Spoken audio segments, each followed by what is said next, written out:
Nous sommes avec la veille de Rosh Chodesh Tammuz, à la veille du 4e mois de l'année hébraïque. Vous savez, deux choses importantes à rappeler, que ce qu'on appelle l'année hébraïque n'est pas mentionné en ce qui concerne les noms des mois, selon une appellation classique et conventionnelle. Dans le Tanakh, ils ont tous des mois différents, mais en vérité, c'est en fonction du numéro du mois et pas tellement du nom. C'est en Mésopotamie que les Chachamim ont pris, en Babylonie donc, ont pris les noms des mois qui étaient en vogue là-bas, dans la Chaldée, dans la Mésopotamie. Et le mois de Tammuz ne fait pas exception. En effet, c'est celui, en fait, c'est l'un des autres mois qui sont en usage actuellement, qui d'origine babylonienne. À l'origine, c'est le nom d'une déesse païenne. Alors c'est étonnant, a priori, que les rabbinim ont donné des noms comme ça. En vérité, il y a beaucoup de choses que les rabbinim ont laissé, entre guillemets, courir dans la vie de l'exil. Pas du tout par conviction, vous vous en doutez, mais parce que je pense que les rabbinim, dans toutes les générations, ont été acculés au même type de situation, à savoir la pression communautaire de ceux qui, tout simplement parce qu'ils étaient déjà dans une logique d'assimilation, eh bien, avaient pris l'habitude d'eux. Et ces habitudes, ont eu la vie tellement dure qu'ils se sont dit, bon, après tout, c'est pas si grave si l'essentiel est respecté. Sauf qu'évidemment, arrivera à la fin des temps où toutes les choses seront remises en place, où chaque mois aura à nouveau un mois conforme à l'appellation biblique. En tout cas, en ce qui concerne le nom en question, il est mentionné dans le livre de Yecheskel au chapitre 8, verset 14, et il a toujours 2 jours de Rosh Chodesh, c'est ce que nous avons ce soir, donc demain et après-demain, et parce que Sivan, le mois qui précède, lui a 30 jours. Et le signe du zodiaque, c'est le Cancer. Là aussi, c'est pas tout le monde qui associe les mois hébraïques à celui du calendrier vous savez, de tous ceux qui pardon?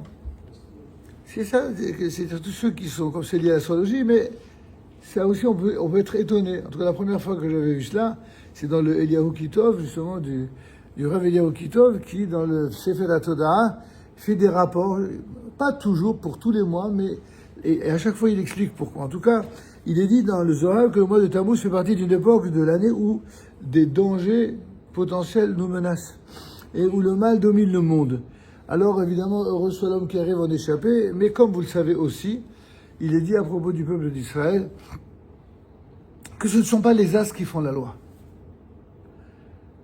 En Mazal l'Israël. Vous connaissez toute cette fameuse Gemara qui dit En Mazal l'Israël. C'est quoi En Mazal?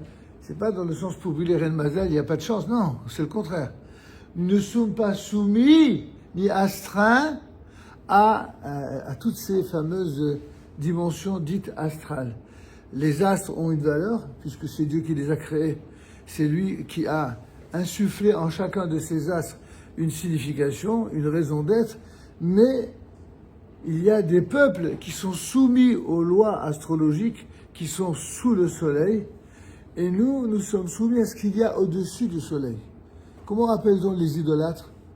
Les Rovdé, Kochavim ou Mazalot, c'est-à-dire ceux qui effectuent ou servent le service, n'est-ce pas, le culte des astres et des étoiles.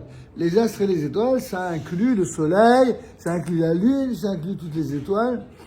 Et comme on dit que En Chadash Tachat HaShemesh, il n'y a rien de nouveau sous le soleil. Sous le soleil, il n'y a rien de nouveau. Aval Me'al HaShemesh, au-dessus du soleil, il y a du nouveau tout le temps. Si vous voulez comprendre ce que c'est qu'au-dessus du soleil, regardez Israël. Israël, c'est le seul pays de la terre où rien ne fonctionne comme ailleurs. Pas uniquement en raison du mauvais traitement que les antisémites nous infligent, ça on a l'habitude. Mais les Juifs eux-mêmes, entre eux, ne vivent pas comme tout le monde. Seul pays sur la terre où on vous klaxonne avant même de démarrer. Le seul pays sur la terre où on vous engueule même quand vous n'avez rien dit. Le seul pays sur la terre où on vous encourage à des folies furieuses alors que vous n'avez aucun moyen. C'est le seul pays sur la terre également où vous réalisez de très très grandes choses malgré le lashon hara, le ain hara, malgré les disputes intestines, malgré les gens qui se disputent tout le temps. C'est justement ce que les explorateurs dont on a parlé la semaine dernière n'ont rien compris. Eux, ils ont uniquement eu l'intention de voir Israël de façon défaitiste, avec Aïn Ra'a. Ils ont mis le Aïn avant le P, comme dit le Midrash. Vous savez, quand les Otiyot, Aleph, Bet, Gimel, jusqu'à Samach, Aïn, P, F, etc. Dans Echa, vous avez les psukim qui suivent l'ordre alphabétique. Et il se trouve que là-bas, si vous prêtez attention, le pasouk qui est porteur de la lettre Aïn est placé avant la lettre P, alors que normalement c'est Samach P Aïn, le P vient d'Aïn. P, comme vous le savez, c'est la bouche, Aïn c'est l'œil. Ils ont parlé avant de voir. C'est la maladie de notre génération. Aujourd'hui, quand quelqu'un est accusé de quoi que ce soit, ça a beau, dans tous les pays du monde, on a beau parler de la présomption d'innocence, vous avez la plupart des ratés et puis des frustrés de la vie qui vous ont déjà condamné 1000 fois, qui se sont autorisés à être eux-mêmes un tribunal à la place du tribunal. Alors, il ne s'agit pas d'aller à la défense de ceux qui ont une culpabilité réelle, il s'agit de dire que c'est pas comme ça. Mais la justice aussi, elle a des règles. Il n'y a pas... Tout a des règles dans la Torah, vous comprenez? Donc, condamner quelqu'un sur la place publique, alors qu'il n'a même pas eu le moyen ou la possibilité de se défendre dans un tribunal, c'est quelque chose qui est absolument immoral, qui est indigne et qui ne s'appelle pas de la justice. Et de la même manière, ceux qui ont parlé du mal de la terre d'Israël, à l'époque comme aujourd'hui, sont ceux qui commettent la même faute. Ils parlent d'abord avec leurs préjugés, avec leur volonté d'être malveillants, et après ils observent. Par exemple, ceux qui disent à propos d'Israël que Israël est un État qui serait chas et shalom, qui serait pas démocratique, ou qui serait raciste, ou qui serait génocide, enfin toutes ces bêtises qu'on entend partout. Il n'y a que ceux qui vont en Israël qui savent à quel point c'est des bêtises. Il y a certaines villes en Israël, on a l'impression qu'on est comme en France, enfin, dans un pays arabe plus que dans un pays israélien. C'est-à-dire que vous avez des femmes voilées partout, et d'ailleurs ça ne fait pas de problème. Il n'y a pas de débat en Israël pour savoir si les femmes elles doivent être voilées ou pas, contrairement à ici. Et vous avez des femmes voilées à côté des gens avec Streimel ou avec les tzitzit, et vous avez toutes les kippot. Ça aussi, c'est le seul pays où vous voyez tout cela. Et pendant que les gens se disputent ici pour des bêtises, là-bas, ils continuent, ils construisent et ils avancent. C'est pourquoi je dis, si j'insiste un peu là-dessus, au-delà de ce que nous avons à dire sur le mois de Tammuz, c'est pas parce que l'on dit que dans la tradition, c'est un mois qui malheureusement peut receler quelque chose de négatif ou lié au malheur. Ça, c'est uniquement pour ceux qui raisonnent comme des idolâtres. Mais ceux qui raisonnent au-dessus, ceux qui sont me'al hashemesh, ceux qui sont au-dessus du soleil, en rapport direct avec Dieu, ceux-là, ils se laissent impressionner par rien du tout. Absolument rien. Il ne s'agit pas d'être aveugle, il ne s'agit pas d'être sourd, il ne s'agit pas d'être, je dirais, entêté ou stupide. Il s'agit simplement de garder les yeux ouverts, avec une émouna qui est tournée vers le ciel, profonde, et évidemment une ishtadout, c'est-à-dire une capacité à tout faire pour faire les choses au mieux. Et après, c'est de toute façon toujours Dieu qui tranche dans tous les cas. Rappelons que le 3 Tammuz, puisque déjà nous parlons de Rosh Chodesh Tammuz, rappelons que le 3 Tammuz, c'est le jour où Yoshua bin Nun, dont on a parlé abondamment dans la paracha de Shel Alecha, puisque Yoshua bin Nun et Caleb ben Yefouné étaient les deux héros, nos deux modèles de ce que sont les vrais Gdolé Israël. Yoshua bin Nun, Caleb ben Yefouné, ce sont ceux qui font rentrer les Juifs en Israël, ce sont ceux qui disent du bien d'Israël, ce sont ceux qui disent Alona, Alev et Alash, et Haares, montons, nous allons monter, nous allons réussir et nous allons hériter de la terre et nous allons prendre possession de notre terre. Ça, c'est les deux Guédolim qui ont succédé à Moshe Rabbeinu. C'est eux. Alors, il se trouve que Yoshua, qui était donc le second et le lieutenant et bref, le Talmid Chacham qui était également l'élève principal de Moshe Rabbeinu, il a fait miraculeusement arrêter le soleil et la lune dans leur course afin de châtier les peuples Kénaanéens que nous voyons, que vous pourrez observer dans le livre de Josué au chapitre 10, verset 13. Et c'est alors, en ce jour, comme dit le texte, où l'Éternel mit le Émori, l'Amoréen, à la merci des enfants d'Israël, que Yoshua fit appel à l'Éternel et dit en présence d'Israël, soleil, arrête-toi sur Gibron, lune, fait halte devant la vallée d'Ayalon, et le soleil s'arrêta. On peut s'étonner, on sait très bien que dans la Bible, il y a des miracles qu'on n'a pas l'habitude de voir au quotidien. Mais pour ceux qui vivent au quotidien avec l'étude de la Torah, ils sont surpris de strictement rien. On n'est pas surpris. Le Talmud abonde de miracles, au moins aussi impressionnants et parfois plus. Comme ce maître qui dit, de la même manière qu'Akadosh Baruch Hu a dit à l'huile de produire, n'est-ce pas, ce qui permettra à la femme d'éclairer, qu'ils disent la même chose au vinaigre.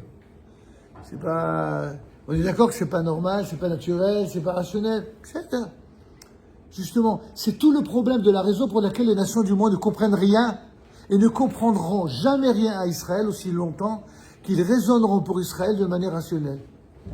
Israël, on ne peut pas ni comprendre, ni l'aborder d'une façon exclusivement rationnelle. On n'a rien contre la rationalité. La rationalité fait partie intégrante du message de la Torah, évidemment. Mais elle ne se soumet pas totalement à la rationalité, elle n'est pas assujettie, elle n'est pas esclave de la rationalité.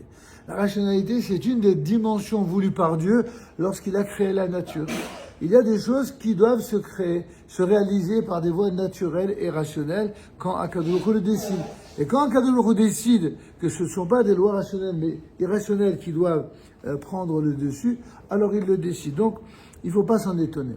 On en vient enfin à parler de l'événement le plus essentiel de ce mois, qui est aussi le plus triste, c'est le jeûne du 17 Tammuz. Vous savez qu'il existe des jours fixes dans le calendrier où toute la communauté, dans son ensemble, doit jeûner en souvenir des malheurs qui nous ont accablés à ces dates-là. Ces jeûnes ont été institués afin de réveiller nos cœurs, dit le Rambam, à la pénitence, c'est-à-dire à regretter nos fautes et à faire teshuva. L'essentiel des jours de jeûne, c'est pour faire teshuva. Celui qui, le jour de jeûne, passe toute sa journée au cinéma, ou à jouer aux cartes, ou à faire je ne sais quoi, ou à aller au parc, et qui ne change pas son comportement, alors peut-être qu'il va pas jeûner, peut-être qu'il va jeûner, mais ce jeûne n'aura pas du tout l'effet d'un jeûne tel qu'institué par nos sages, et notamment par les prophètes. C'est pas pour ça que le jeûne a été donné.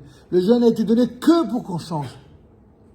Pas juste pour se priver de nourriture. Sinon, il y a des gens, pour des raisons pas du tout religieuses, qui jeûnent, qui font des demi-jeûnes ou des jeûnes complets pour simplement, l'un pour du diabète, l'autre pour du cholestérol et l'autre pour maigrir. C'est pas un jeûne diététique. C'est un jeûne qu'on fait pour changer. Pour changer, et c'est pas facile de changer. C'est très difficile. Pour nous tous, c'est très difficile de changer. C'est pourquoi le fait, d'une certaine manière, de se déconnecter de la dépendance physique et matérielle de la nourriture, ça crée les conditions pour essayer de réussir à changer là où d'habitude nous n'y arrivons pas. Et c'est pour cela que les jeûnes ont été institués. Ils nous rappellent notamment, sur un point de vue historique, notre mauvaise conduite et celle de nos pères, qui est semblable à la nôtre. Tout ça, c'est la traduction du Rambam, qui a amené sur eux et sur nous les épreuves dont nous souffrons encore aujourd'hui. En effet, si nous souffrons encore aujourd'hui des mêmes choses, c'est la raison pour laquelle on jeûne. Parce qu'en fait, quand ces raisons-là avaient changé, il n'y aurait effectivement plus aucune raison de jeûner. Le souvenir de notre passé tragique nous incitera à faire un retour sur nous-mêmes et à nous amender, comme il est dit dans le Lévitique au chapitre 26, verset 40. Alors ils reconnaîtront, ils avoueront leurs fautes et les fautes de leur père. C'est donc un devoir pour chacun d'entre nous de prendre à cœur, en ces jours de jeûne, ce qui nous est arrivé, de faire bien sûr un examen de conscience et de revenir vers Akadosh Baruch Hu, vers Dieu. Car le jeûne n'est qu'un moyen pour nous amener au repentir, ainsi qu'il est dit à propos des habitants de Ninive. Il est dit là-bas, l'Éternel vit leurs actes. Ça veut dire, il n'est pas dit, nos sages font remarquer ça, que le texte n'a pas dit, il vit leur mortification, ils se sont privés. Il n'a pas dit, ils ont vu leur silice, n'est-ce pas, ces vêtements que mettaient les endeuillés, qui étaient dans la souffrance. Non, il a vu la rectitude de leur conduite. Il n'y a que ça qui compte pour Dieu. La droiture. la droiture chez tout le monde. La droiture chez le roi d'Israël, la droiture chez les Talmidei Chachamim, la droiture chez les responsables communautaires, la droiture chez les fidèles. C'est la droiture. C'est la chose numéro 1 avant tout le reste. Et le jeûne n'est qu'une préparation de ce point de vue à la Teshuvah et au retour à la droiture. Que l'on ne se contente pas néanmoins de faire Teshuvah, parce qu'en ces jours fixés par nos sages, le jeûne est une misva pour toute personne bien portante. Mais après, qu'est-ce qui va se passer? Il va se passer qu'il y a des gens, ils font Teshuvah parce qu'ils sont mis en condition, ils sont chauffés, entre guillemets, et puis le lendemain, qu'est-ce qu'ils vont? Ils recommencent. C'est pas ça la Teshuvah. La Teshuvah, c'est pas faire semblant pendant 24 heures et recommencer juste après. On parle d'une vraie Teshuvah. Les 4 jeûnes qui ont été ordonnés par les prophètes d'Israël, c'est le jeûne du 4e mois, c'est-à-dire le 17 Tammuz, celui dont on vient de parler, le jeûne du 5e mois de Tisha B'Av, dont on parlera plus tard, le jeûne du 7e mois, le jeûne de Guédalia, au lendemain de Rosh Hashanah, et enfin, celui du 10e mois, le 10 Tevet. On terminera, pour ce soir en tout cas, par ce que nous dit la Mishnah à propos de la raison pour laquelle on célèbre notamment le 17 Tammuz en raison de 5 événements tristes qui se sont produits à cette même date. La Mishnah, en effet, dans Ta'anit 4, 6, nous apprend que 5 événements se sont produits le 17 Tammuz. Premièrement, les premières tables de l'Alliance furent brisées par Moshe Rabbeinu lorsqu'il vit le peuple danser autour du veau d'or. Ça, c'est le premier événement. Deuxièmement, le fameux Korban Tamid, le sacrifice permanent au temple de Jérusalem, fut aboli. C'est ça. Troisièmement, la ville de Jérusalem fut prise d'assaut par les Romains sous Titus. Rappelez-vous que celle de la ville fut prise par Nabucodonosor. Elle eut lieu le 9 Tammuz, et pas le 17 Tammuz, selon en tout cas Jérémie 52:8. Enfin, 4e événement, Apostomos brûla la Torah. Et enfin, 5e, une idole fut dressée dans le temple. Ces 5 raisons qu'on a maintes fois répétées, qu'il est bon de rappeler, qui doivent nous motiver à comprendre que ces 5 événements qui sont produits à l'époque, si on nous dit qu'à cause de ces événements-là, on jeûne et que les raisons de notre jeûne n'ont pas disparu, donc il y a lieu le jour du 17 Tammuz, de réfléchir sur ces 5 choses-là, sur ces 5 événements passés, et en quoi on n'a peut-être pas individuellement et collectivement au niveau de la nation fait suffisamment pour que les choses changent. C'est ce que Be'ezrat Hashem, on continuera à étudier les jours suivants. Be'ezrat Hashem. רבי חנין בן עקיבא בן הקדוש ברוך הוא לזכותו לפיכך ירבה להם תום שנאמר אמר חפיץ על דין תורה ויאדיר קדיש על ישראל